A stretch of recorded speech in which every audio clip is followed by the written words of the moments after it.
Merci de renouveler votre confiance à Mikuba Télévision. Madame, Messieurs, bienvenue à ce grand direct à la une de l'actualité dans les buts de lutter contre l'insécurité dans les espaces maritimes, fluviaux et lacustres dans la région de l'Afrique centrale.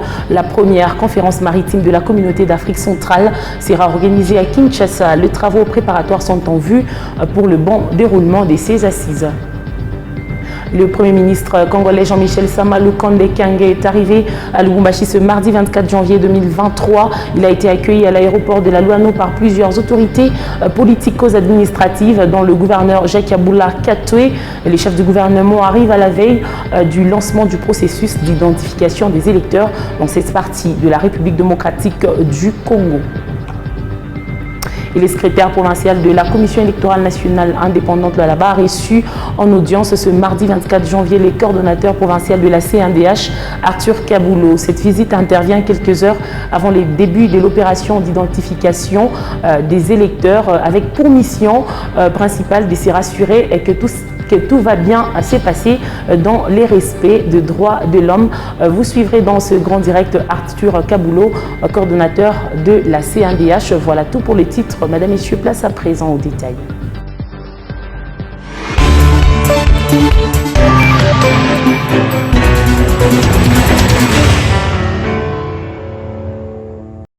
Kinshasa abrite depuis lundi les travaux préparatoires de la première conférence maritime de la communauté économique des États de l'Afrique centrale, une rencontre qui visera la conjugaison des efforts des États membres de la CEEAC pour une politique commune afin de lutter contre l'insécurité dans les espaces maritimes, fluviaux et lacustres dans la région de l'Afrique centrale. Par cette occasion, les vice-premiers ministres au ministre de l'Intérieur a réaffirmé le leadership et la souveraineté des États membres qui exigent également la maîtrise et la mise en valeur de l'espace maritime et fluvio-lacustre de la CEEAC en harmonie avec la politique maritime continentale suivante.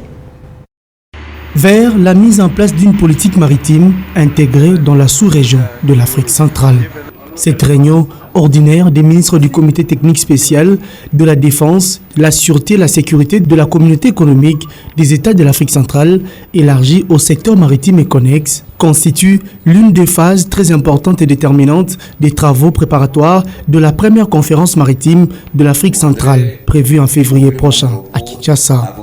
Il se fixe pour objectif d'impliquer toutes les entités sous-régionales par les questions maritimes afin d'assurer la surveillance maritime coordonnée disposant des capacités appropriées de nature à durer en mer afin de faire face efficacement à des fléaux et de permettre aux États membres d'assumer leurs obligations internationales en matière de sûreté et de sécurité maritime. En prenant en compte les évolutions conceptuelles et l'actuel contexte sociopolitique de notre région, cette première conférence maritime annuelle, dont les travaux de ces jours contribuent à préparer, adopte une nouvelle approche qui étend les champs d'application du protocole de Kinshasa aux eaux continentales partagées et à tous les États membres de la communauté. Et pour répondre efficacement aux attentes du président en exercice de la CEEAC, le président Félix Tshisekedi, et de ses pairs, le vice-premier ministre en charge de l'Intérieur et de la sécurité en RDC, qui a ouvert ses travaux, a lancé un appel pressant aux différents participants. Outre les brigandages maritimes, les vols à main armée et les actes de piraterie en évolution constante, l'espace maritime et fluvio-lacustre de la CEEAC est témoin de trafics multiples et divers liés à la criminalité transnationale organisée, drogue, armes, traite d'êtres humains, contrebande, contrefaçon et produits du braconnage.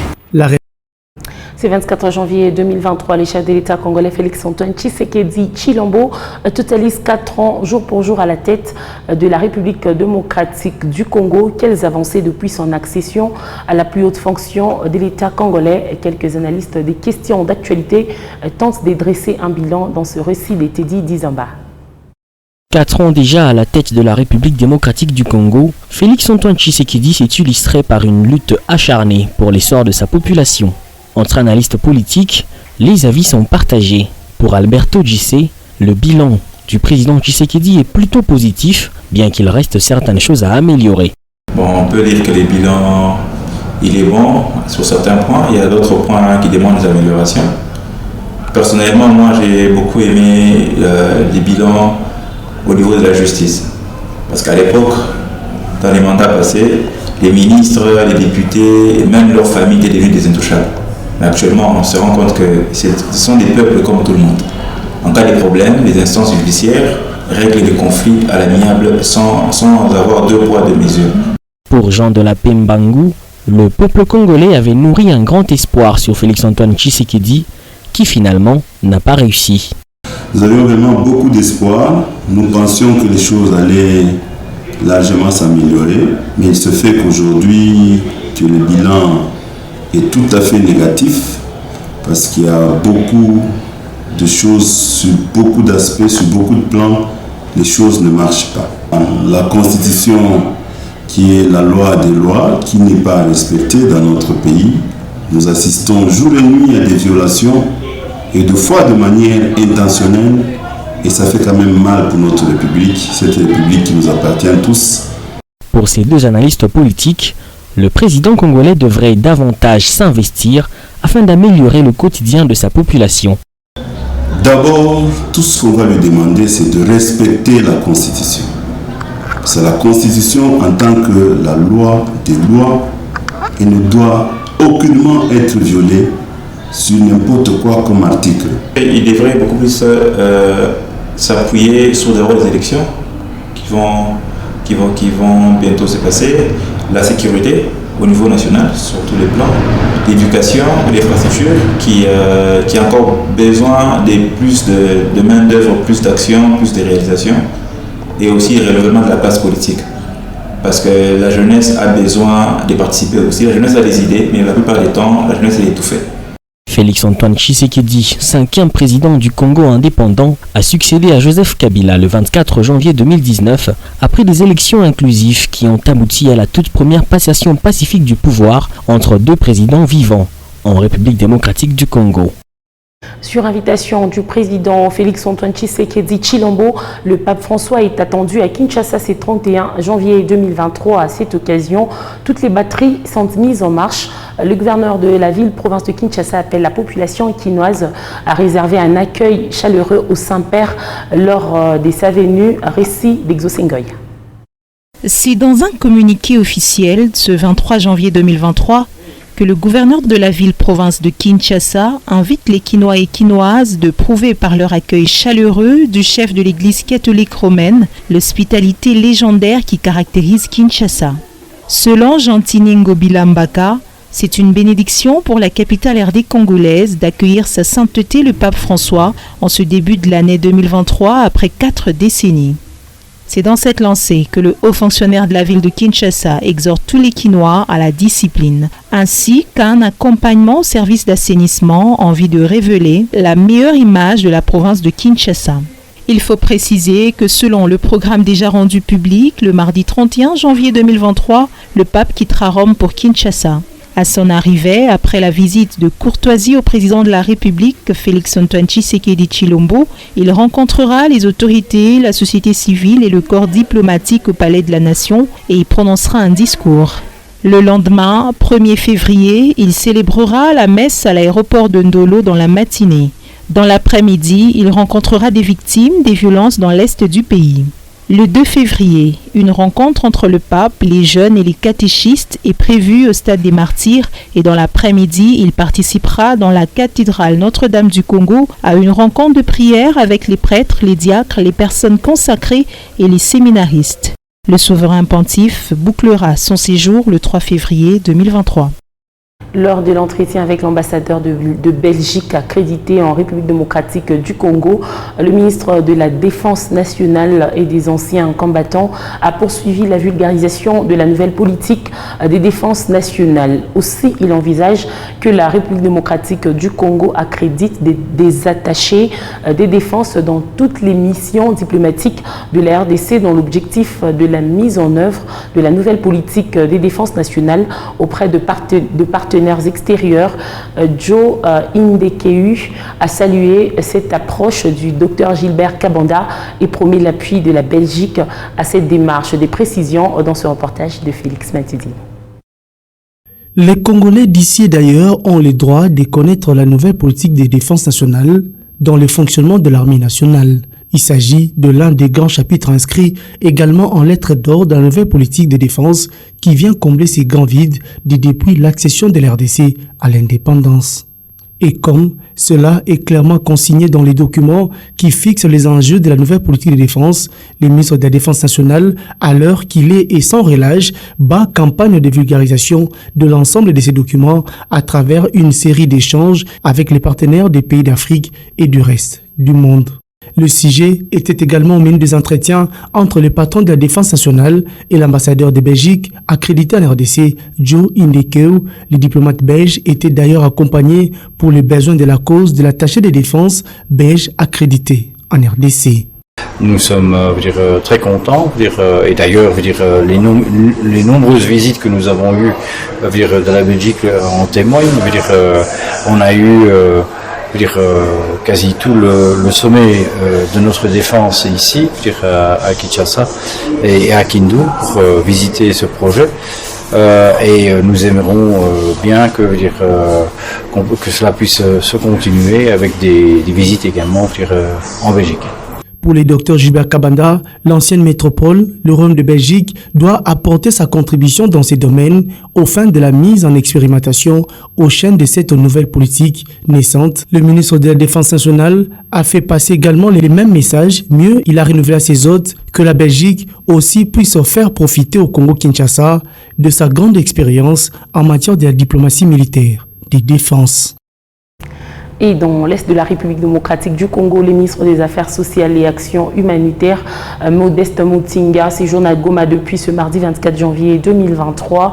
L'objet de sa visite dans cette partie du pays est de faire l'évaluation de la situation humanitaire, déclare-t-il à la presse au sortir de sa rencontre avec le gouverneur militaire du Nord Kivu, le lieutenant-général Ndima Constant. Suivez les détails dans cet élément de Patrick Sialoa. C'est dans l'objectif de faire l'évaluation de la situation humanitaire dans cette partie du pays que le ministre des Affaires sociales et Actions humanitaires, Modeste Mutinga, séjourne à Goma depuis ce mardi, déclare-t-il après sa rencontre avec le gouverneur militaire, le lieutenant-général Ndima Constant. Les nouvelles qui viennent de l'Est sont généralement alarmantes et inquiétantes pour les hautes autorités du pays. Après Kishiché, après Rutshuru, ça a été hier béni avec Kassindi et l'église qui a été plastiquée. Tout cela ne peut qu'inquiéter les responsables du pays. Et le Premier ministre nous a dépêchés pour venir évaluer la situation sur le plan humanitaire et voir dans quelle mesure une réponse conséquente peut être apportée. À en croire le patron du ministère des Affaires sociales et Actions humanitaires, l'objectif pour le gouvernement Samalou Kondé est d'arriver à apporter une assistance conséquente aux déplacés des guerres. Il s'est déclaré également le choléra plutôt et la rougeole dans les sites déplacés. Ce sont autant de situations qui inquiètent également. Nous allons essayer de visiter tous ces sites. Nous allons apporter le minimum que nous pouvons et soyez rassurés que dans les jours qui viennent, je parle bien des jours, une assistance conséquente va être déployée pour venir en aide à les populations éplorées du Nord Kivu. soulignant que le ministre Modeste Mutinga va présider ce mercredi la cérémonie de collecte des fonds dans le cadre de la campagne de solidarité nationale initiée par le chef de l'État, Félix Antoine Tshisekedi. Et les forces armées de la République démocratique du Congo affirment avoir le contrôle de la situation dans la cité de Kichanga, en territoire de Massissi, après que les combattants de la coalition M23 armée rwandaise aient attaqué cette entité. Selon le porte-parole militaire en province, le lieutenant-colonel Njike Kaiko Guillaume, les FARDC contiennent l'ennemi et rassure la population que l'armée se comporte bien. Suivez le lieutenant-colonel Njike Kaiko Guillaume, porte-parole militaire en province, dans cet extrait choisi par Patrick Sialoua. La République démocratique du Congo sont une armée nationale et professionnelle. Et elle vient de le démontrer encore depuis 5 heures du matin de ces jours. C'est-à-dire en mettant en déroute l'armée rwandaise et ses différents alliés qui ont tenté une fois de plus, n'est-ce pas, de s'attaquer à nos positions afin de couper la route Goma-Massissi. Déjà depuis un certain temps, l'armée rwandaise et ses différents alliés ont coupé la route Goma-Rutshuru et il est pour nous inconcevable en tant que forces armées de la République démocratique du Congo, de les laisser encore une fois de plus venir mettre la quiétude de notre population en péril. Il est vrai qu'il y a eu des agitations à Kichanga. C'est le réflexe normal de toute personne humaine lorsqu'il y a une menace qui vient. Il est vrai que ça tirait à au moins 10 km de Kichanga et les détonations se faisaient entendre jusqu'à Kichanga. Voilà pourquoi il y a eu des agitations dans notre population. Mais à l'heure où nous vous parlons, je vous rassure et je rassure la population que et Kichanga et les alentours restent bien sous contrôle des forces armées de la République démocratique du Congo. Les combats sont en cours au moment où je suis en train de vous parler. Et le commandant secteur opérationnel Nord Kivu Soukolato, le général de brigade Moyo, se trouve sur place. Et retenez tout simplement qu'il est encore trop tôt de vous parler d'un quelconque bilan, mais du moins nous rassurons notre population que toute notre zone de responsabilité est sous contrôle des forces royalistes et que l'ennemi n'a fait que subir, n'est-ce pas, la puissance des faits des forces armées de la République démocratique du Congo. Et j'ose croire que c'est déjà une des leçons que l'armée rwandaise et ses alliés du M23 viennent d'avoir aujourd'hui. À la veille du lancement des opérations d'enrôlement des électeurs, le Premier ministre de la République démocratique du Congo est arrivé à Lubumbashi ce mardi 24 janvier 2023. Jean-Michel Samalukonde Kangé a été accueilli à l'aéroport de la Luano par plusieurs autorités politico-administratives, dont le gouverneur Jacques Kiabula Katwe. Vous aurez à suivre un élément plus détaillé dans nos prochaines éditions.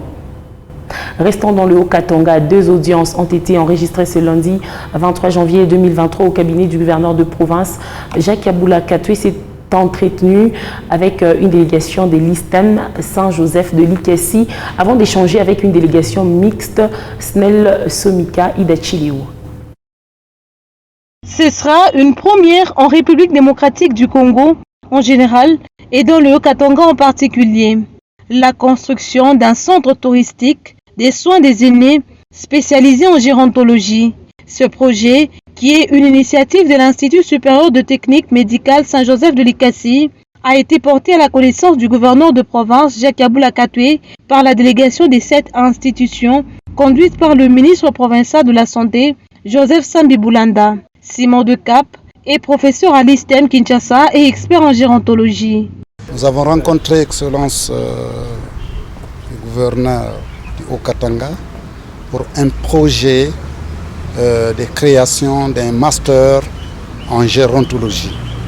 La gérontologie, c'est les soins aux personnes âgées et nous nous sommes décidés de mettre en place ce projet. C'est un projet qui ne concerne pas seulement les personnes âgées d'aujourd'hui, et même tout le monde qui est encore petit enfant, qui veut vivre longtemps, va bénéficier de ce projet. Avec la délégation mixte SNEL-Somika, il a été question du manque du courant électrique au quartier Somika, malgré les transformateurs mis à sa disposition. Le bourgmestre de la commune annexe, Rémi Moussessé, et chef de la délégation, a sollicité l'implication de l'autorité provinciale dans la mise en marche de ces transformateurs.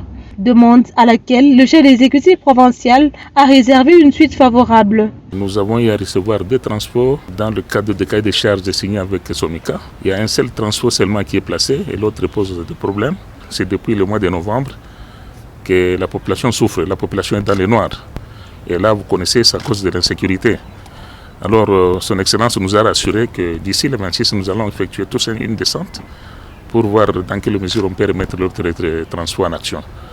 Il n'y a pas que ça, il y a aussi l'autre transport qui a été donné par un monsieur là, qui a été cédé à la commune. Et ce transport-là n'est toujours pas branché. Donc il y a au moins 3 transports. L'autre qui a fait 4 ans, l'autre qui a fait 5 ans. Et la commune a déboursé l'argent pour ça, mais on ne sait pas pourquoi l'ESNE ne veut pas nous brancher, nous connecter.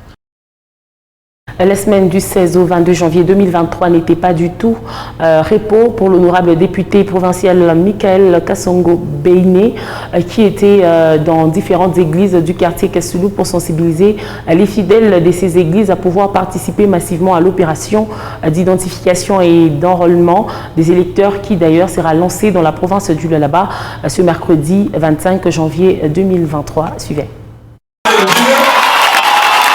La mission semble être difficile, mais pas impossible, celle de sensibiliser les fidèles des différentes églises des quartiers périphériques de Kolwezi, de s'apprêter à pouvoir participer massivement à l'opération d'identification et enrôlement des électeurs. L'honorable député provincial Michael Kassongo Ben l'a fait en se livrant à cet exercice durant la semaine du 16 au 21 janvier 2023.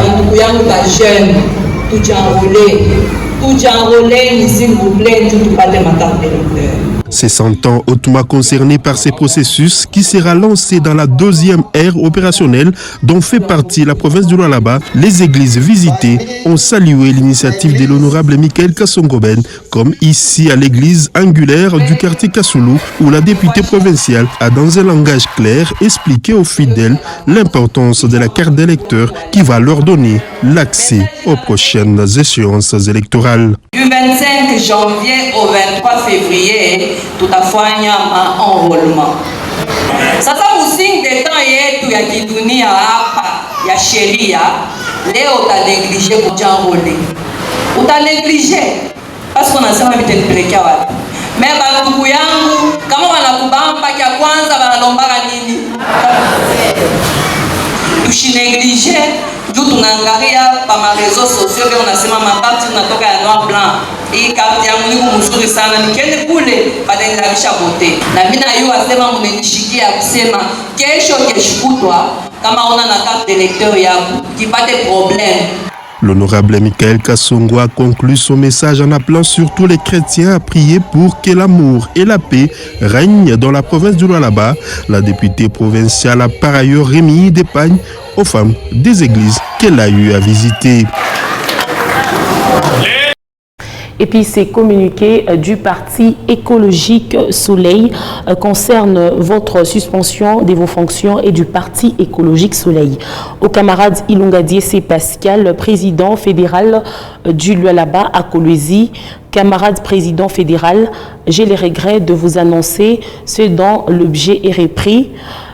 En effet, conformément au statut du Parti écologique Soleil, à son article 7, alinéa 2, élucidant l'exclusivité de l'appartenance à un autre parti politique ou à toute autre organisation ayant des options ou adoptant des dispositions incompatibles avec celles du Soleil, vous êtes suspendu de vos fonctions et du parti suite à votre appartenance avérée à l'UDA. Le directoire du Parti écologique Soleil désignera dans les heures qui suivent un autre camarade pour assumer les fonctions du président fédéral du Lualaba. Veuillez agréer, camarade, l'expression de ma franche collaboration, Dr Médard Diéya, président national. Autre chose, le coordonnateur provincial de la CNDH, Arthur Kaboulou, était à la rencontre du secrétaire de la CENI ce mardi 24 janvier à la veille de l'opération d'identification d'enrôlement des électeurs pour s'y rassurer que tout va se passer dans le respect des droits de l'homme. Pour lui, cette visite s'inscrit dans la mission de la CNDH, celle de garantir la protection des droits de l'homme. Il est à la caméra d'Olivier Kavonda. Elles ont décidé de s'accompagner mutuellement pour l'avancement de la démocratie en République démocratique du Congo. La Commission nationale des droits de l'homme et la Commission électorale nationale indépendante, deux institutions sœurs d'appui à la démocratie, regardent dans une même direction pour la bonne marche du processus d'enrôlement dans le Lualaba. Vraiment, je peux dire que je suis honoré, comme c'est une institution sœur qui vient m'accompagner dans les activités que je mène sur le terrain, et surtout que demain nous allons lancer l'opération d'identification d'enrôlement. Ça me fait qu'encourager, et je suis vraiment très heureux.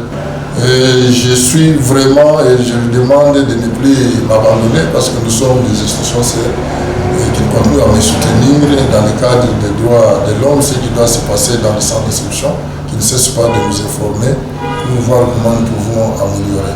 Arthur Kaboulou, coordonnateur provincial de la CNDH, se dit satisfait de l'organisation de la CENI en province et souhaite que tout se passe dans le respect des droits de l'homme. Nous, notre mission, c'est la promotion et la protection des droits de l'homme. Qui dit promotion et protection, c'est un tout. Dans la vie humaine et synthétisé dans ces deux choses. Nous avons reçu des instructions au niveau de notre hiérarchie. Il est question d'accompagner la CENI, qui est une institution sœur à la CNDH, accompagner ce processus électoral du début jusqu'à la fin. Aux forces de l'ordre de respecter les cahiers des charges, c'est-à-dire le maintien de l'ordre public dans son ensemble. La CNDH et la CENI sont dans l'obligation de travailler en collaboration pour l'intérêt de la population, a ajouté Arthur Kaboulou. Par cette même occasion, il invite la population à se faire enrôler car c'est un droit civique. Et nous allons finir avec cet élément. La mairie de Kolwezi a désormais les nouveaux animateurs. La cérémonie d'investiture du nouveau maire et son adjoint a vécu ce lundi 23 janvier 2023 en présence du ministre provincial de l'Intérieur. C'est la délégation des inspecteurs de la fonction publique qui a procédé à leur installation officielle. Michael Moutula et John Mwema a pour plus de détails. C'est une atmosphère inhabituelle qui a régné ce lundi 23 janvier dans l'enceinte de la mairie de Kolwezi. Plusieurs personnes de différentes tendances, agents de la mairie et membres de partis politiques ont assisté à la cérémonie d'installation du nouveau maire de Kolwezi et son adjointe. Devant le ministre provincial de l'Intérieur, représentant la gouverneure intérimaire du Lualaba et de l'inspecteur provincial de la territoriale, les comptables de cette entité a, au nom de Madame le maire sortant absente, procédé à la lecture du procès verbal. Véronique Poupite Kamina, maire sortant, et Jacques Massengo Kindele, maire entrant, avons procédé ce jour à la remise et reprise de la gestion générale de la ville de Kolwezi. Après des formalités d'ordre administratif, le nouveau maire et son adjointe ont été investis sous les ovations des participants. Après avoir reçu les insignes du pouvoir, Maître Jacques Massengo Kindele a rendu grâce à Dieu pour sa nomination, demandant le soutien des agents de la mairie et de la population de Kolwezi pour une gestion saine de cette entité. C'est un mandat à la fois de continuité et de rupture. De continuité parce que les engagements pris par la mairie en tant qu'institution au nom du principe de la continuité de l'État seront appliqués. Une autre philosophie de gestion au regard de la vision du chef de l'État, Félix Antoine Tshisekedi. Occasion pour le ministre provincial de l'Intérieur et Sécurité, Deoda Kapenda, d'inviter les nouveaux dirigeants de la ville à privilégier l'intérêt général et à faire preuve d'impartialité dans les traitements des agents et fonctionnaires de la mairie. Car la même fonction correspond à la même rémunération. Quand vous êtes les chefs de bureau, il y en a un qui bénéficie de beaucoup d'avantages, l'autre n'en bénéficie pas. Le résultat, ce sera la mésentente, la haine, la jalousie, la médisance. Notons que cette cérémonie d'investiture de nouveaux acteurs de la petite territoriale intervient après leur notification par le vice-premier ministre et ministre de l'Intérieur, Daniel Asselo. Ce journal est terminé, mesdames, messieurs. Merci à vous de l'avoir regardé. Restez avec nous car nos programmes sont en continu.